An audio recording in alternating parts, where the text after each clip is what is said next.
YouTube channel. Let's start cooking. Mayroon ako dito ng pitasyo. Ngayon ay sasangagin natin. Bismillah.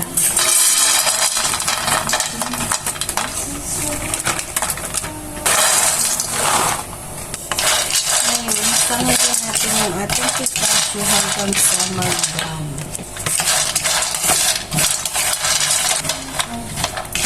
Guys, pag magsangag ka ng pitasyo, laging haluin, huwag pabayaan para hindi siya masusunog.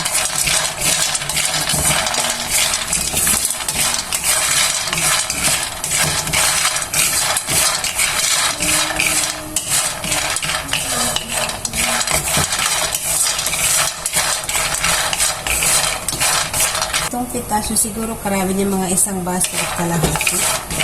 Nga pala, kung mag-sangag tayo, kailangan maliit yung apoy, hindi malaki para hindi siya masusunog.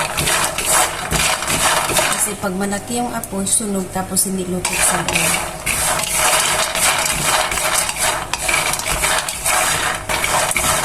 Kaya maliit na apoy, mga kamo-kusina para niluto ng mabuti sa loob at hindi siya masusunog.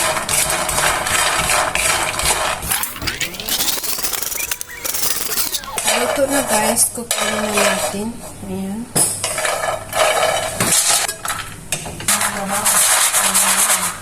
Pagkatapos natin sangagin, iset aside natin, palamigin, at iba na naman ang ating isasangag. Ang sunod naman natin sasangagin ngayon ay ang ating almond.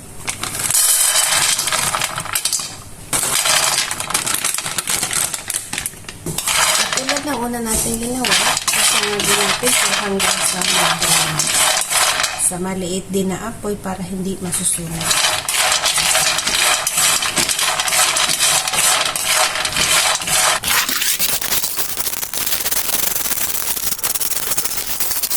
Yung ating almond, ngayon kukunin na natin. Iba na yung kulay, brown na. Kukunin na natin para hindi. Pag yung iba naman, pag malalaman mong luto na ay nabibiyak siya. Katulad nito. Yan. Nabiyak siya. So, kukunin na natin at palalamagin. Set aside.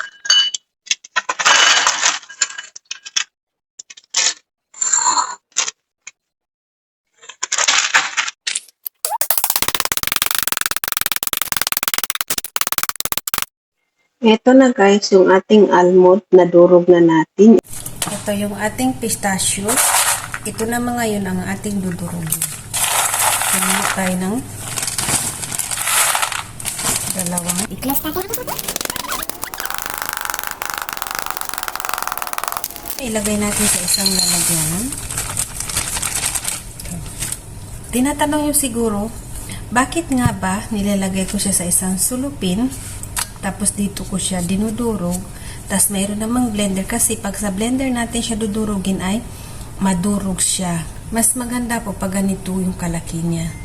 Kaysa sa powder na powder. Yung ihahalo natin kasi hindi na siya makikita sa loob ng tama. Mas maganda yung ganito yung kanyang kalaki para pagkakainin mo na siya mas crispy at crunchy. Kaya yan po ang purpose. Kaya dito natin siya dinudurog. Nakuha nyo guys. Madali lang talaga siya gawin. Ito yung aking tamar, 1 kilo at kalahati. Nakunan ko na siya ng buto. Sa isang kaldero, bismillah, ilagay natin yung ating tamar.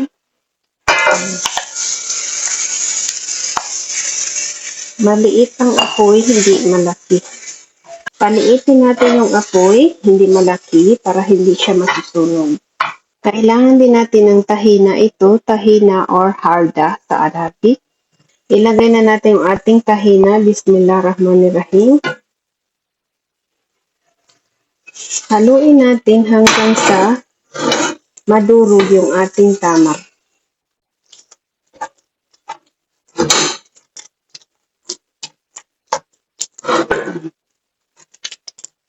Ito ay maganda sa Ramadan. Bago ka mag-inom ng tubig, ito muna yung iyong kakainin. Yung iba, magluto nito ay hindi siya niluluto.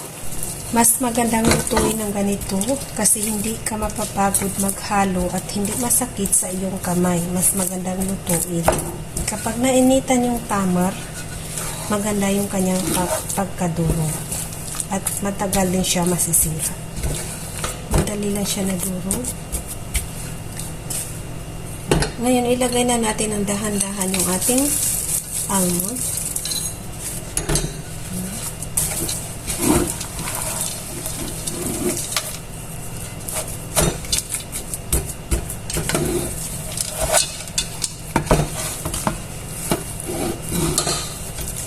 Haluin natin hanggang sa madurog ng mabuti yung ating tamar. Palatandaan na tapos na siya kapag nadurog na yung tamar. Magdagdag tayo uli ng harda o tahina.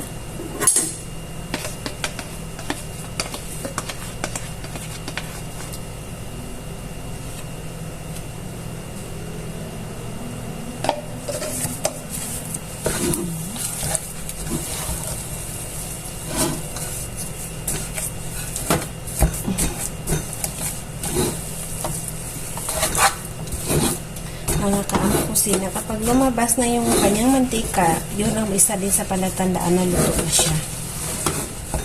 Mamaya, may mantika ito lalabas. Patuloy yan tayo sa paghalo-halo hanggang tayo ay matatapos. Luto na siya. Tingnan nyo. Durog-durog na yung ating tamar.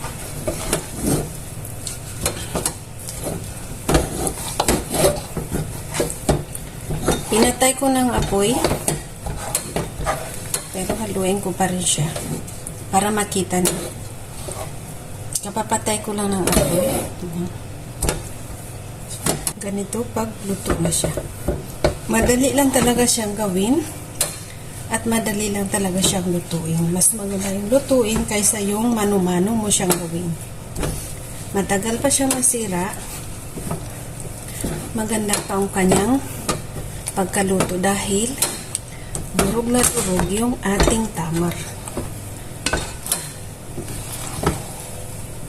Nagkahalo lahat ng Lilipat natin to siya sa isang lalagyanan dahil ang ating lulutuin naman ay ang ating pitasyo. Bismillah.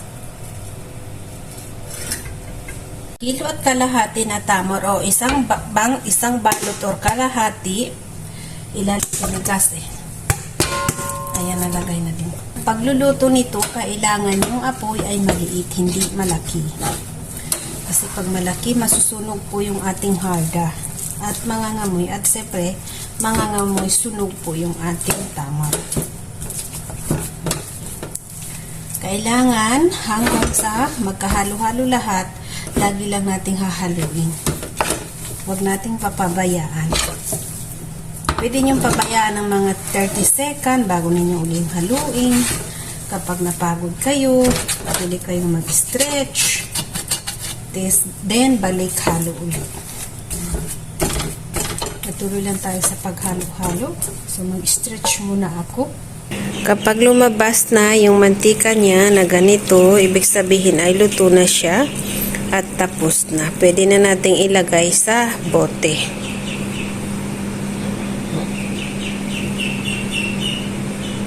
Ilagay sa isang jar yung ating tamar. Ito yung ating almond na ilalagay natin dito ngayon kasi malamig na siya. Una natin siyang ginawa. Ito naman yung ating pitasyo. Yung ganito natin siya ilalagay sa loob ng jar. Idiin natin ng mabuti sa loob para mapuno sa loob. Ayan, kuha tayo uli para mapuno natin ng mabuti.